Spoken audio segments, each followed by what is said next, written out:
Hello, hello everyone. Today we are going to discuss about the functional decomposition in programming. And wait a minute.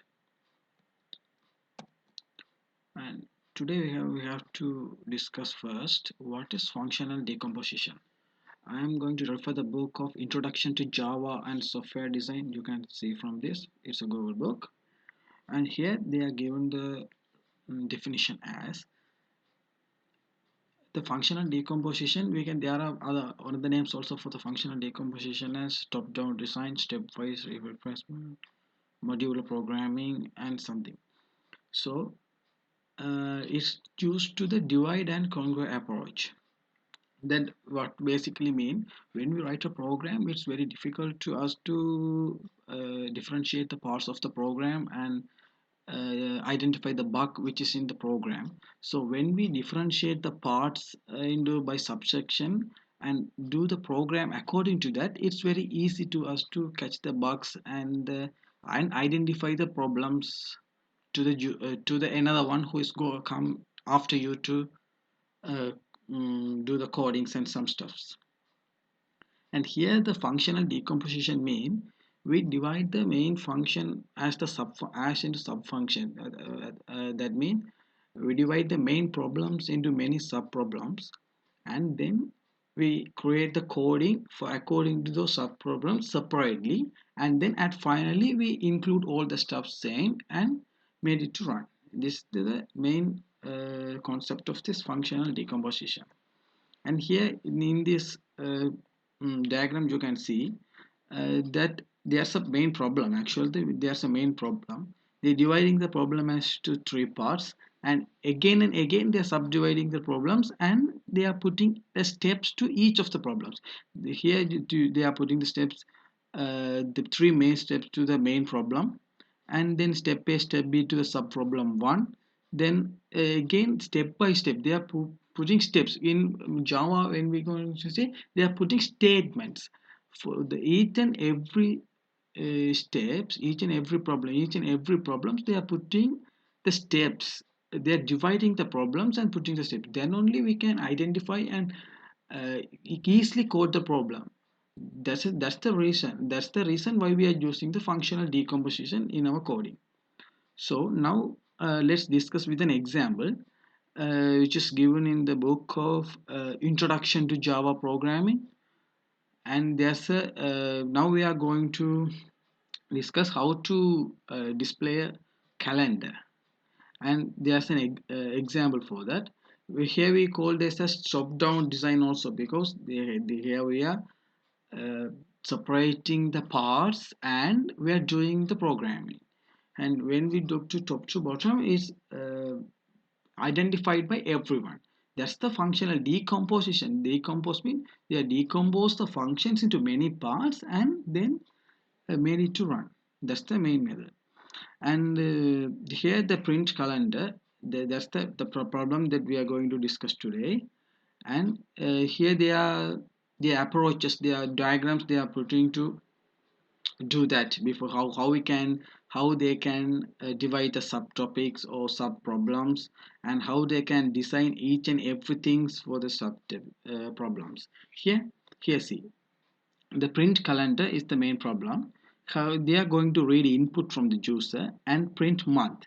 When they print month, they have the problems. In which month they are going to print? They print month title, then get month name. Then those are the sub problems of one branch. The other branch has the print month body and the total number of days, is it a leap year or not, those are other stuffs. So they all are going to discuss this through those approaches. So here we must want the functional decomposition. If we put all the stuffs in one coding, then think about the, if face any compilation error, then think about what's going to hell. It's really hell, no? Yeah, that's why we are going to use the functional decomposition. Here they are creating a main method. Here we discuss how they are going to use. Then the prompt the user to enter the year, and they are creating here.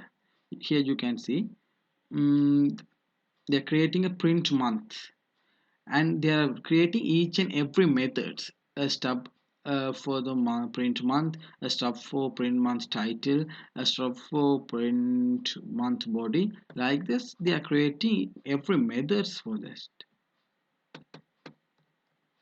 Here here they are creating. In when we go for the coding, you can get a clear understanding. And above that they are discussing how they have to implement, how what they have to do to find whether it is a leap year or not.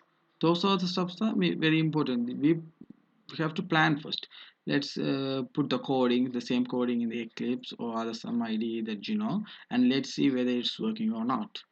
And here they are import a Java class, import a scanner, and then I'm coding it in Java. Here system they ask the user to enter the year.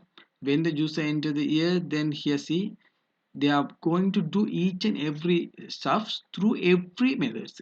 They have each separate methods to do all other stuffs. Then only they can identify the any error, or they can identify what's the coding that they put.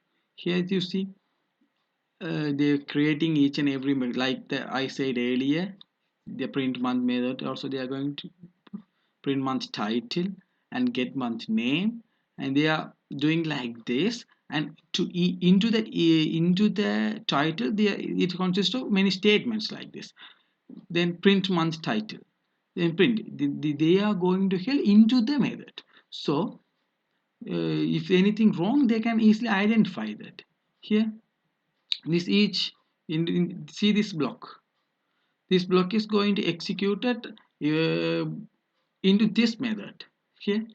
So if there anything wrong, then we can debug within this block. They don't have to go through all the steps. This is the main reason why the functional decomposition is using, because they are dividing the problems and identifying the problems what the hell that they are going to code, and then they are creating for that each subtopics they are creating the blocks like this. They are creating a methods, and they are creating the codings within this method. They get the number of months. Here also you see get the number of months, and system they are putting the each statements and other stuff what they have to do into those methods. And and finally which they are checking whether it is a leap year or not. If all the others are running and it's not showing whether it's a leap year or not, then we can come to this block, this particular block, and we can see whether it's a leap year or not and what the mistake that we did. If we put all stuff together, there's nothing we can do. It's really mess. So this is the main thing why we are using functional decomposition. It's the user friendly method, or we can tell like that. uh, we can compare the functional decomposition with mainly with object oriented programming. It's totally different from this functional decomposition method. Anyway, here the functional decomposition mean finally they are creating it's functional decomposition. Actually what they are, the each sector, so each blocks are executing the function within the same behavior with the same pattern.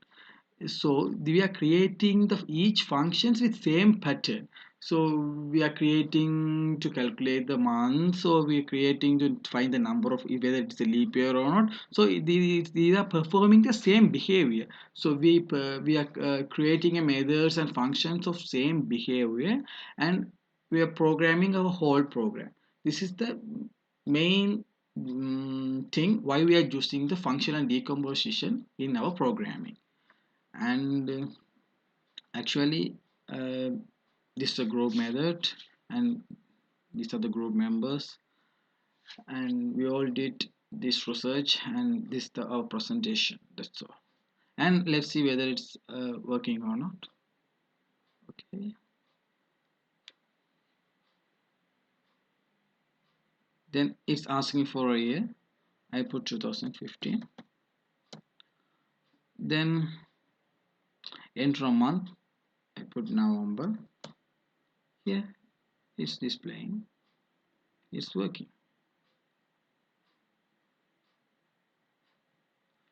And if, let's put another one. Okay, let's put 2012 because it's shown in example. Enter a month. Let's put 4 April 2012.